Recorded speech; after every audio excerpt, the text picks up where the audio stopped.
I remember he had a beanie, he had a white shirt, white cargo pants, mid socks, and those Vans. I remember, we were just chopping it up after school. There's a little break between like a track meet and when school ends. I dapped him up. I was like, all right, bro, you going home? Usually, like stay for the track meet or whatever, we'll hang out. But he was just like, nah, I'm out of here, Me and Sergio and Chris were very close in our group. We are the type of friends to go to practice together, hope we get the same classes. It's like we treated each other like we meant the world to each other. It was just like a normal day, and next day, his suicide was, it played a toll on my friend group. When Sergio passed away, Chris was real life like the friend you need when you're going through something. We're young, we didn't really quite understand life and death to its fullest and everything. And he would let me know, like, everything will be okay, man. You just gotta believe in God and believe he has shows you things in weird ways. So it's just like, don't beat yourself up for things you can't control. We had to grow up real quick, losing a close friend like that. At the end of the day, it's just, we're still here, we're breathing, and we're fine, you know what I mean? So we just gotta be there for each other.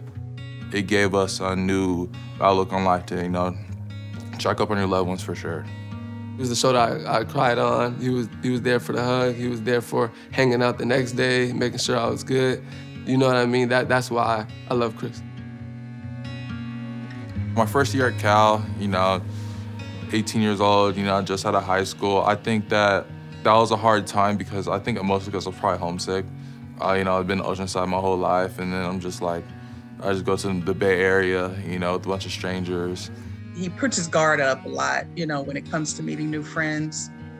Something will happen to them and then he's heartbroken again because he lost a friend. He was very protective of probably his heart. But after, he gets to know him for a while, then he opens up and he's probably the best friend that they ever had, As I started meeting new friends, get to interact with my teammates, and be more social, I thought I had a better time. After Sergio passed away, it changed Chris, it changed me, and I know Chris always kept the perfect circle for him. Whoever fit what he needed, if you're not on the same currency of being great, I think he'd rather not be next to you. All his relationships are very personal and you have to be strong. When you're close and you have active relationships with people, I learned from a young age, especially in middle school, that, it could be very good for your mental health and it can be very good for, your social life. The fact that he was willing to leave a starting spot and a good school at Cal and graduate and take the chance of coming out to BYU, I think he saw an opportunity for him to be in an environment that his skills and his talents could thrive. You can combine that with our offensive coaches and their mindset. I think it's a perfect connection for us to have him.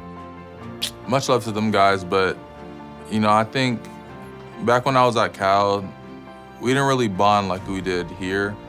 I'd say a lot of the times, we just work out, have practice. Here, it's almost like you'll hang out, you'll work out as a team, and, you'll practice as a team, but, we're almost hanging out with each other, a lot.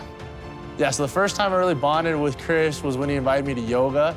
I was a little bit nervous, I'd never done that before, but he was like, no, all the guys are going, it's gonna be a good experience, you're gonna get better, and we're gonna get better together. And I was like, okay, we'll do it.